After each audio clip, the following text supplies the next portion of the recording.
Hello friends, எல்லோரும் நல்லா இருக்கீங்களா? வேறு கருவேப்பிலை பொடி, முருங்கைக்கீரை பொடியெலாம் நம்ம ஏற்கனவே ரெடி பண்ணி கொடுத்துட்ருக்கோம். இப்போ புதுசாக புதினா, மல்லி இந்த மாதிரி வாங்கி நல்லா ஆஞ்சி சுத்தம் பண்ணி காய வச்சு இந்த 2 பொடியும் இப்போ நம்ம சேர்த்துருக்குறோம்.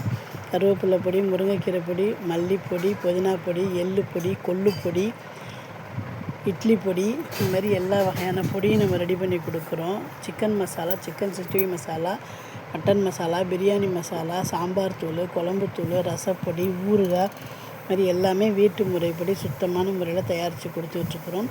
உங்களுக்கும் வேணும்னா நீங்கள் வாட்ஸ்அப்பில் நம்பர் தரோம், மெசேஜ் பண்ணி நீங்களும் வேணால் உங்களுக்கு வேணுங்கிறத வாட்ஸ்அப் நம்பர் மெசேஜ் பண்ணி வாங்கிங்க.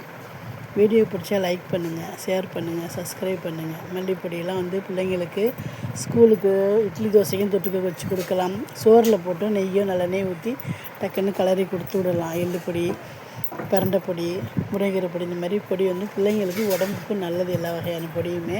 ஏன்னா பிள்ளைங்க கருவேப்பிலையெல்லாம் தூக்கி போடுறோம், சாப்பிடாதுங்க. பொடியாக செஞ்சு கொடுத்தோம்னா அதுங்களுக்கு தெரியாது, சாப்பிடுங்க. அதே போல் பேச்சுலர்ஸும் இந்த மாதிரி பொடி வகையை வாங்கி வச்சுட்டா டக்குன்னு ஒரு இட்லி தோசை சாப்பிட்டுக்கலாம். இல்லை ஒரு சோறு வடித்து கூட சோத்தில் இந்த பொடியை போட்டு ஒரு எண்ணெயோ நெய்யோ ஊற்றி டக்குன்னு சாப்பிட்டுக்கலாம். உடம்புக்கும் அவ்வளோதான் ஆரோக்கியம். சுத்தமான முறையில் தயாரித்து வீட்டு முறைப்படி கொடுத்துக்கிட்டுருக்குறோம். உங்களுக்கும் வேணும்னா நீங்களும் வாங்கிக்கோங்க.